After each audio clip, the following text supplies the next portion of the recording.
Heavy rainfall that occurred over a week in an average has caused significant devastation in Thoubal district, particularly affecting several areas including Tekcham, Khangabuk and Leshangthim.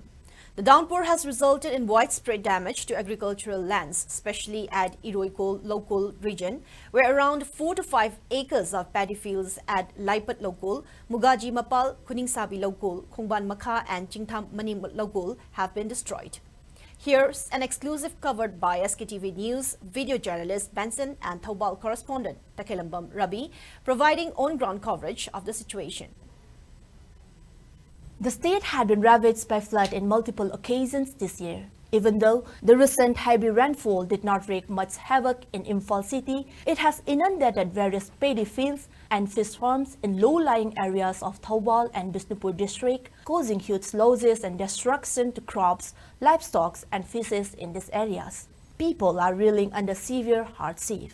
SKTV News took stock of the prevailing flood situation at Tekcham and Khangabuk areas in Thoubal district. Residents conveyed their plight and hardships and expressed the desire for relevant authority to take up necessary actions, including repair of canals and drainage in the area.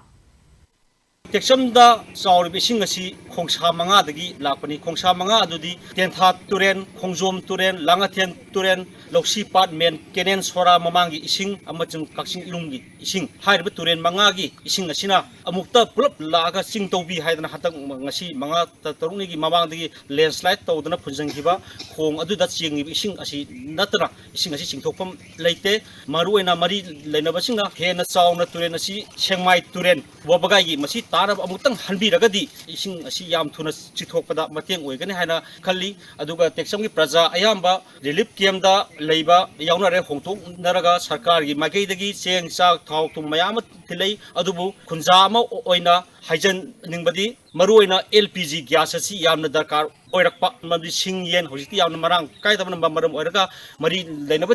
department LPG gi gas asim tangdi mari leinaba singna athu matamda yahon biragadi hena praja sing awa baji khar makai di kokung ngamgadra haina khanje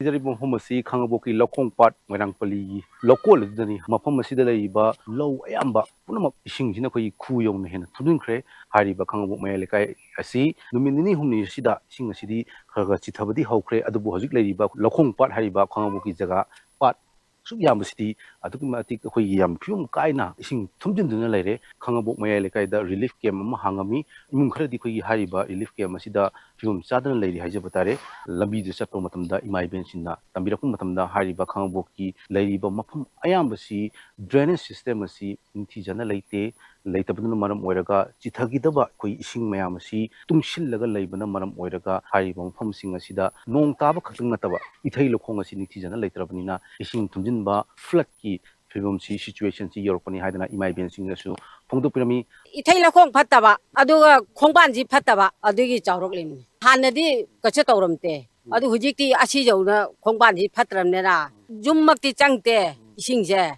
bit launa yatre adu aikoina khanbadi jingchinbi ba kharawat prain khalle Hoigi Khangabuk ithai lokhong jingje phajanang ta semhanninge nongching tarakanda da yingjanbi boin tawi nongching tarakanda sembe yaba matamda yingjanbi di kanam bawba aigi di phare bakhoi mamang sesine kari moksang mukhopa yade leisu leitaba yum manga asimta sakai magai degine kitang thunai di mateng pami TV sa khanane na du ko matik jana pire baja kai thare khodare myam hai ko adu bulai bagi phongin yok taba ai pen da ba se akhoi lakhong pa lakon se ahom lak sure suri se phauthi mange paisa mange pangan su mange adu hauji phauji jo musing ju thoktre lairi phauji ju jane charoi ma pa khangdre lan manung gi oyo corona gi paisa ju wa ba timing oi ba sida mukka su puthare akhoi silu pam da paidre nomai chani ngai su leitre sarkar na kitang angam ma mateng kitang pangbiu haijage na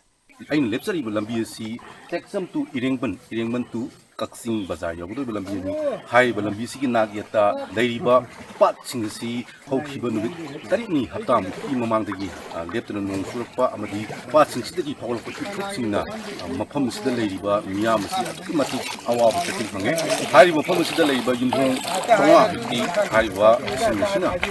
utum thujung kre matang asida koi mari lenabo authority da atuba matamda Thoubal district ki manung chanba mafam kya da sing thumjilibasi ꯑꯃꯨꯛꯇꯪ ꯀꯨꯞꯅ ꯌꯦꯡꯁꯤꯟꯕꯤꯔꯕ ꯃꯇꯨꯡꯗ ꯃꯇꯧ ꯀꯔꯝꯅ ꯍꯥꯏꯔꯤꯕ ꯃꯐꯝꯁꯤꯡꯁꯤꯗ ꯃꯍꯧꯁꯥꯒꯤ ꯄꯨꯟꯁꯤꯗ ꯑꯃꯨꯛꯇꯪ ꯍꯟꯖꯤꯟꯅꯕ ꯇꯉꯥꯏ ꯐꯗꯅ ꯑꯀꯟꯕ ꯑꯆꯦꯠꯄ ꯊꯕꯛ ꯑꯃ ꯂꯧꯈꯠꯄꯒꯤ ꯇꯉꯥꯏ ꯐꯗꯕ ꯂꯩꯔꯦꯅ ꯈꯟꯖꯩ ꯍꯤꯔꯝ ꯑꯁꯤꯒꯤ ꯃꯇꯥꯡꯗ ꯄꯥꯎꯗꯝꯖꯔꯤꯕ ꯚꯤꯗꯤꯑꯣ ꯖꯔꯅꯦꯂꯤꯁ ꯕꯦꯟꯁꯟ ꯅꯣꯡꯊꯣꯝꯕꯝ ꯑꯃꯗꯤ ꯑꯩꯈꯣꯏꯒꯤ SKTV ꯅ꯭ꯌꯨꯁꯀꯤ ꯊꯧꯕꯥꯜꯒꯤ ꯀꯣꯔꯦꯁꯄꯣꯟꯗꯦꯟ ꯇꯈꯦꯜꯂꯝꯕꯝ ꯔꯕꯤ ꯈꯥꯡꯉꯕꯣꯛ ꯊꯧꯕꯥꯜ ꯗꯤꯁꯇ꯭ꯔꯤꯛ